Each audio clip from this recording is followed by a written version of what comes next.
ఇక్కడ మనం మాంటిస్సా విలువలను సంకలనం చేస్తున్నప్పుడు మొదటి వరుసను కూడగా 28, 2 ఇక్కడ 8 ఇక్కడ, రెండవ వరుసను కూడగా 29, 2 ఇక్కడ 9 ఇక్కడ, మూడవ వరుసను కూడగా 33, 3 ఇక్కడ తిరిగి 3 ఇక్కడ, నాలుగో వరుసను కూడగా 59 వచ్చినాయి.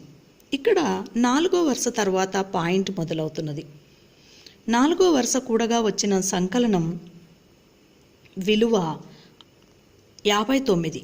అందులో 5 ఈ పక్క నమోదు చేసి 9 ఈ పక్క నమోదు చేసిన తర్వాత పాయింట్ విలువను ఉంచవలేను. ఇప్పుడు మనకు ఇక్కడ మిగిలిన 5 విలువ ధనాత్మక విలువగా గుర్తించాలి. మాంటిస్సా విలువలన్నీ ధనాత్మకమైనప్పుడు అందులోని మిగులు విలువ కూడా ధనాత్మకమే, అనగా ప్లస్ విలువ. 5 ప్లస్ విలువ అయింది. ఇక్కడ 4, 3, 2, 1 కూడా ప్లస్ విలువలే, అనగా ధనాత్మక విలువలే. ధనాత్మక విలువలన్నీ కూడుకొని అవి పెద్దవిగా ఉన్నట్లయితే వాటి నుంచి చిన్నవిగా ఉన్న రుణాత్మక విలువలను కూడుకొని వాటిని తీసివేయాల్సి ఉంటుంది. ఇక్కడ 4, 3, 2, 1 మరియు 5 వీటిని కలుపగా వచ్చిన విలువ 15. ఇది ధనాత్మక విలువ. తదుపరి ధనాత్మక విలువలను కలుపుకున్న తర్వాత రుణాత్మక విలువలను మాత్రమే కలుపుకొనవలెను. ఇందులో 3, 2, 1 ఇవి కలపగా 6 విలువ వచ్చింది. రుణాత్మక విలువ 6ను ధనాత్మక విలువ 15 నుండి తీసివేయగా ధనాత్మక విలువ 9 మిగిలింది. దీన్ని మనం ఇక్కడ చూపడం జరిగింది. బాగా గమనించండి. ఇక్కడ ఉన్న ఈ అంకెలన్నిటినీ కలిపి ఈ మొత్తం వేయలేదు. ధనాత్మక విలువలను కూడుకొని రుణాత్మక విలువలను కూడుకొని ధనాత్మక విలువ నుండి రుణాత్మక విలువను తీసివేయడం జరిగింది. కారణం ధనాత్మక విలువ పెద్దది కనుక. ధనాత్మక విలువలు కూడుకుంటున్నప్పుడు మాంటిస్సా విలువలను కూడగా వచ్చిన 5ను కూడా పరిగణలోకి తీసుకోవడం జరిగింది. మొత్తం కలుపుగా మనకు 15 సంఖ్య వచ్చింది.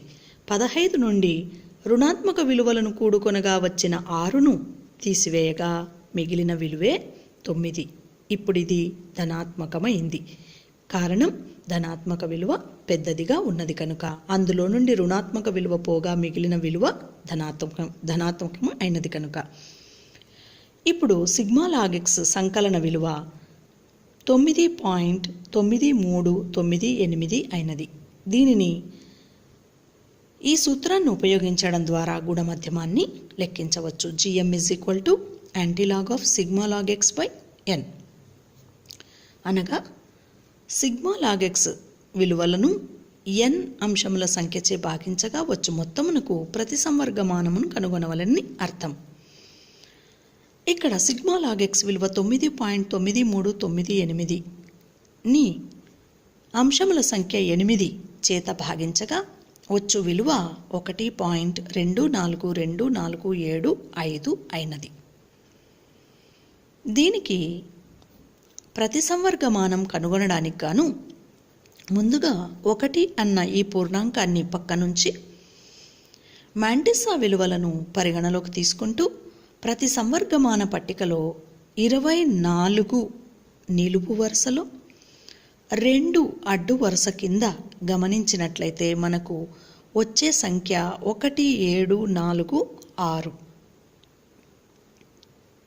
24 నిలువు వరుసలో 2 అడ్డు వరుసలో చూస్తూ 2 కలిసే చోట మనం విలువను గుర్తించినట్లయితే ప్రతి సంవర్గమాన పట్టికలో మనకు కనపడే విలువ 1746.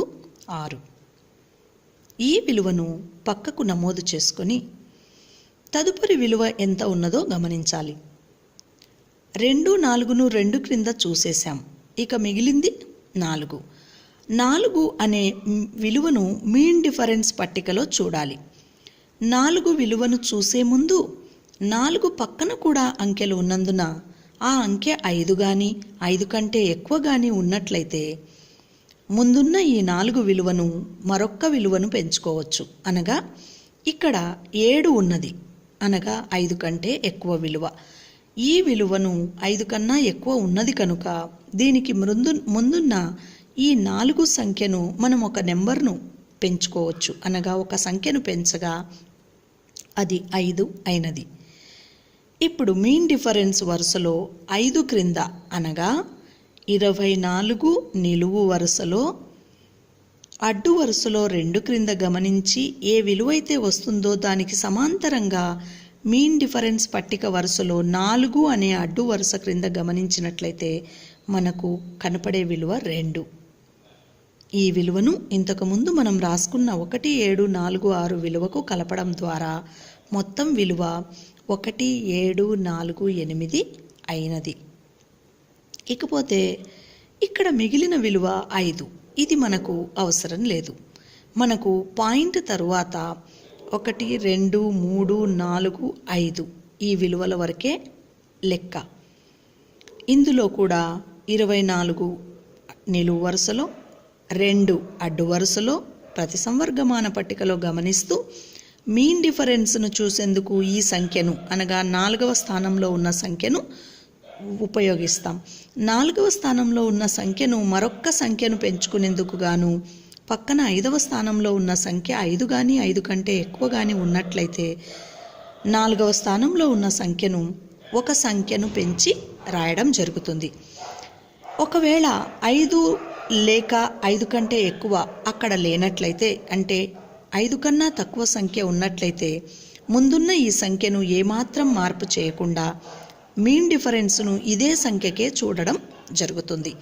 ఇప్పుడు మనకు 7 ఉన్నది కనుక, అనగా 5 కంటే ఎక్కువ ఉన్నది కనుక ముందున్న 4ను 5గా భావించి మీన్ డిఫరెన్స్ వరుసలో 5ను 5 కోసం విలువను చూడగా ఉన్న విలువ 2గా తేలింది. ఇంతకు మునుపు రాసుకున్న విలువకు ఈ మీన్ డిఫరెన్స్ విలువను కలిపి కనుగొన్న విలువ 1, 7, 4, 8 మన గుణమధ్యమపు విలువ. ఇంతకు ముందు విడిచిపెట్టిన పూర్ణాంకం 1. 1 అనే పూర్ణాంక విలువను మనం 2 అంకెల సంఖ్య కోసం నమోదు చేసి ఉన్నాం కనుక మనం గుర్తించిన 1, 7, 4, 8 విలువలో 2 పూర్ణాంకాలను నమోదు చేయాలి. అందుకే 1, 7 తర్వాత పాయింట్ నుంచగా మన విలువ అయినది 1, 7, 17.48.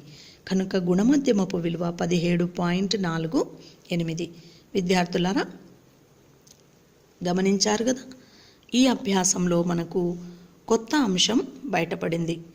ధనాత్మక విలువలే కాక రుణాత్మక విలువలు కూడా వచ్చాయి.